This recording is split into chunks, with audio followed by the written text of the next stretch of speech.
तो आइए हम लोग इलेक्ट्रॉनिक विन्यास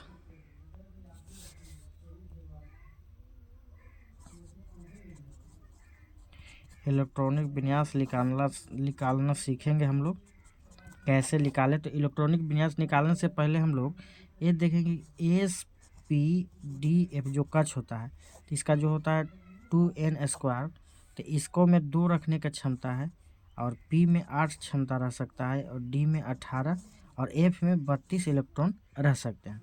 ये चीज़ याद रखना है, और इसका सीरियल भी याद रखना है। S को 1, P का 2 और D का 3 और F का 4 होता है। और इसके बाद अब हम ट्रिक देखेंगे। जो ट्रिक है, इसको 2 बार लिखेंगे, S, इसके बाद PS, उसके बाद DPS, उसके बाद FDPS और FDPS। ये चीज़ अगर याद रहेगा तो इलेक्ट्रॉनिक विन्यास हम आसानी से निकाल लेंगे। जैसे अगर सोडियम 11, इसका होता है 2, 8, 1, सोडियम का ये होता है।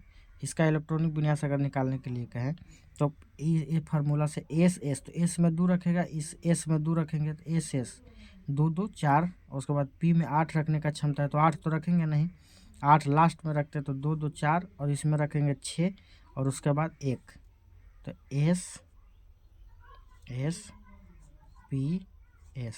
तो 1, इसमें 2 रखेंगे, इसमें 2 रखने का क्षमता है तो 2 रख देंगे, और P में 2, 2, 4, अगर 8 रखेंगे तो ये इलेक्ट्रॉनिक विन्यास इसका पूरा हो जाएगा और अक्रिय तत्व होगा। सोडियम अक्रिय तत्व नहीं है, तो इसमें 8 से कम 6 रखेंगे, 2, 2, 4, 6, 10 और 1, 11 हमारा पूरा गया। और S का देखिए 1 होता है, तो 1 से शुरू होता है, 1, 2, 3। P का कितना शुरू होता है, 2 से, तो P हो जाएगा 2। तो यही हमारा इलेक्ट्रॉनिक विन्यास सोडियम का निकल गया। अब यहाँ से हम लोग देखेंगे, यहाँ से ये भी पता कर लेंगे इलेक्ट्रॉनिक विन्यास निकालने के बाद कि कौन सा ब्लॉक का है, तो S ब्लॉक का है, और इसके बाद कौन सा आवर्त है, तो तीसरा आवर्त है, ये भी समझ जाएंगे। अब देखिए एक और हम निकाल के देख लेते हैं।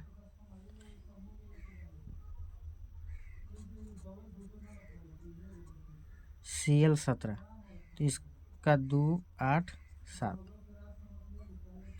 Cl17 है, 2, 8, 10, तो 2 तत्व S में रहता है, तो यहाँ से S 2 हो जाएगा।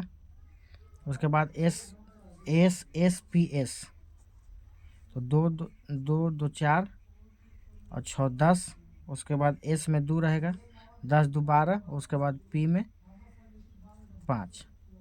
S कितना शुरू होता है यहाँ पे देखेंगे 1 से, तो 1, 2, 3, देखिए PS, तो 2, 2, 4, 6, 10, 2, 12, 5, 17। तो यहाँ से P कितना शुरू होता है 1 से, 2 से, तो 2, 3, यही इलेक्ट्रॉनिक विन्यास हो गया। कौन सा ब्लॉक है, तो P ब्लॉक का तत्व है क्लोरीन। उसके बाद कौन सा आवर्त है, तो तीसरा आवर्त है। यह चीज़ हम लोग समझ गए इलेक्ट्रॉनिक विन्यास निकालने के लिए।